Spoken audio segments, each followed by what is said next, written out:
The rain came sudden that evening, rolling down from the dark ridge like a curtain drawn across the sky. Out on the wide Montana plain, the world went gray and trembling with thunder. Lightning cracked open the heavens, and in the flash of it, a small figure could be seen walking down the dirt road. A woman, no more than 20, her dress soaked through and clinging to her, like the sky itself was trying to pull her down. Her hair plastered to her face, her steps unsteady. She didn't seem to know where she was going, only that she couldn't stay where she'd been. Her name was Clara Bennett, though she hadn't spoken it aloud in hours. Not since the argument, not since the door slammed behind.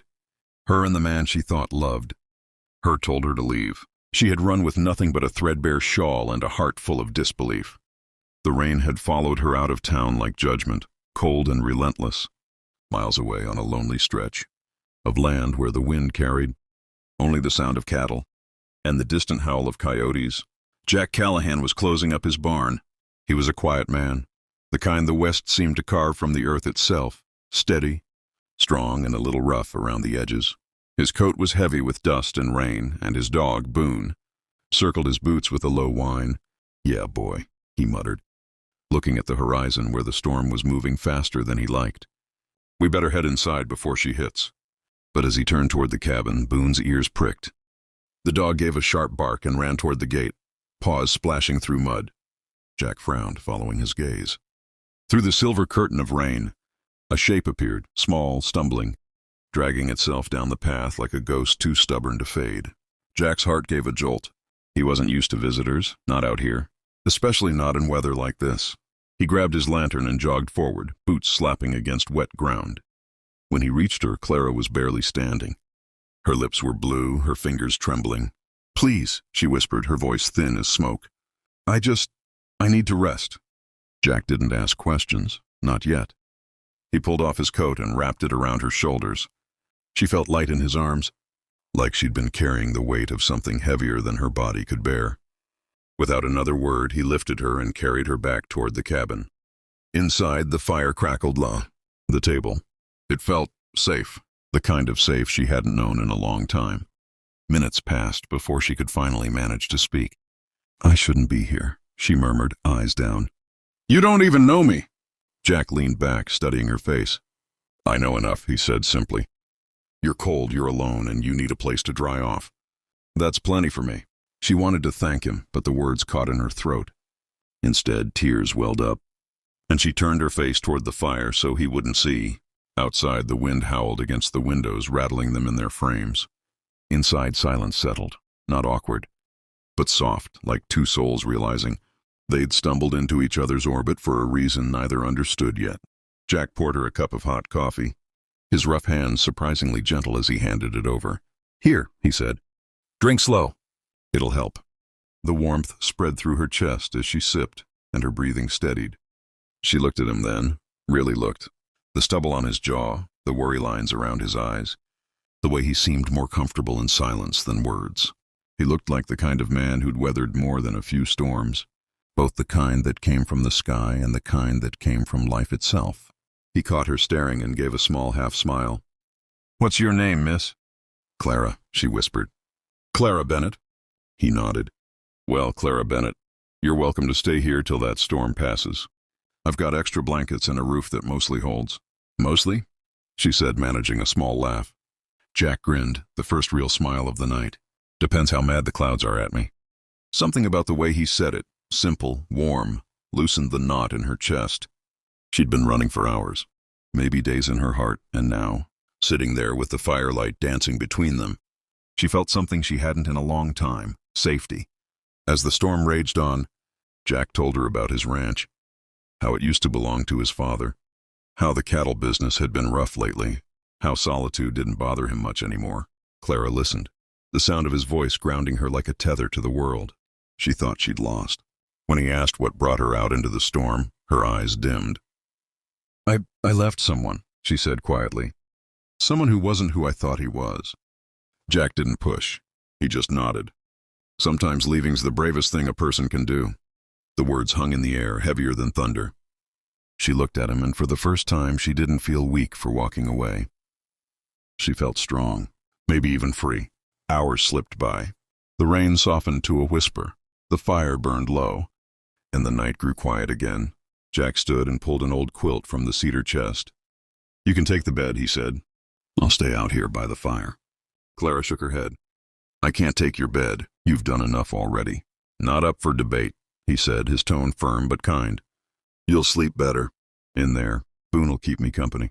She hesitated, then nodded, rising slowly. "Thank you, Jack, really." He tipped his hat, half out of habit. "Get some rest, Miss Bennet." As she stepped into the small bedroom, she paused in the doorway, looking back at him. The firelight caught his face, and something in her chest ached, a quiet, unfamiliar ache that whispered of trust, of something she wasn't ready to name. When she finally lay down, exhaustion pulled her under quick and deep. Outside, the storm drifted east, and the first pale light of dawn began to touch the horizon. Jack sat by the fire, staring into the flames, his thoughts heavy. He didn't know who she was running from or why fate had dropped her at his door, but he knew one thing for certain. Sometimes, the loneliest nights brought the most unexpected kind of light. As Boone rested his head on Jack's knee, the cowboy let out a long breath. Tomorrow he'd ask questions. Tomorrow he'd find out what trouble this woman had carried into his world. But tonight he just watched the dying fire and whispered to himself, "Storm's over, girl. You made it." And somewhere down the hall, Clara Bennet slept, for the first time in months, without fear. Morning came slow, as if even the sun wasn't sure it should break through. The land still carried the smell of rain, that mix of wet earth and pine that only comes after a long, hard storm. A thin mist rose off the hills, curling through the valley like ghosts returning home. Inside the cabin, the fire had burned down to soft embers, and the only sound was the quiet rhythm of Boone's breathing. Jack Callahan stood by the stove, frying eggs in a cast-iron pan. His shirt sleeves were rolled up, and his hair was still damp from washing up outside. The sound of the sizzle filled the cabin, mingling with the faint creak of floorboards as Clara stirred in the other room. She blinked awake, the quilt warm against her cheek. For a moment she forgot where she was. The night before came back in flashes, the rain, the cold, the way he'd carried her in like she weighed nothing at all. And then that calm voice, "Storm's over, girl. You made it." When she stepped into the main room, Jack turned, surprised but smiling slightly. "Morning," he said. "You sleep all right?" Clara nodded, like I hadn't slept in years. He motioned to the table. "Sit, breakfast's ready." "I can't promise it's fancy, but it's hot." She sat down slowly, looking around the cabin in the daylight for the first time. It was small but full of life, shelves packed with books, tools hanging neatly on the walls, a guitar leaning against the corner. Everything had a place. Everything looked lived in. Jack set the plate in front of her and poured coffee into two mismatched mugs. "You'll have to excuse Boone if he stares," he said, glancing at the dog. "He's not used to company this early." Clara smiled, reaching down to pat Boone's head. "He's a good boy. He knew I needed help." Jack chuckled, sitting across from her. "Boone knows more about people than most folks I've met." They ate quietly for a while, the kind of silence that felt easy. But underneath it, something stirred, a question waiting to be asked. Finally, Jack leaned back, folding his arms. "You said last night you left someone. You in some kind of trouble, Clara?" Her fork froze halfway to her mouth. The memory of that slammed door, of his words, "You're nothing but a burden." "Clara, don't come back," flickered behind her eyes. She swallowed hard. "Not anymore," she said. "At least I don't think so." Jack didn't press, but she could tell he was curious. His gaze was steady, patient, the kind that made you want to tell the truth. "It was my fiancé," she said finally, her voice low. "He wasn't the man I thought he was. Controlling, angry, and when he found out I was planning to leave, he made sure I had nothing to leave with. So I walked out into the storm." Jack's jaw tightened. "Some men don't deserve the word," he muttered. She looked down. "I didn't mean to end up here. I just kept walking until my legs gave out." "Well," Jack said softly, "sounds like your legs did you a favor." Her eyes lifted to his, and for a second the air between them stilled. Something unspoken passed, the kind of understanding only two people with old scars could share. After breakfast, Jack went out to check the fences, and Clara offered to help. He hesitated at first, but eventually nodded. "All right, but you stick close. Ground's still slick." The sky had cleared, and sunlight broke through the clouds, turning the wet grass into a field of gold. The air was crisp, carrying the song of meadowlarks. Clara followed him out past the barn, holding up the hem of her borrowed coat as they walked. "I forgot how quiet the world could be," she said. Jack smiled faintly. "That's the best part of it out here. No one to tell you what you can or can't be." They reached the fence line where a few posts had been knocked loose. Jack knelt to fix them and Clara watched, the way his hands moved sure and steady, like he'd done this 1,000 times.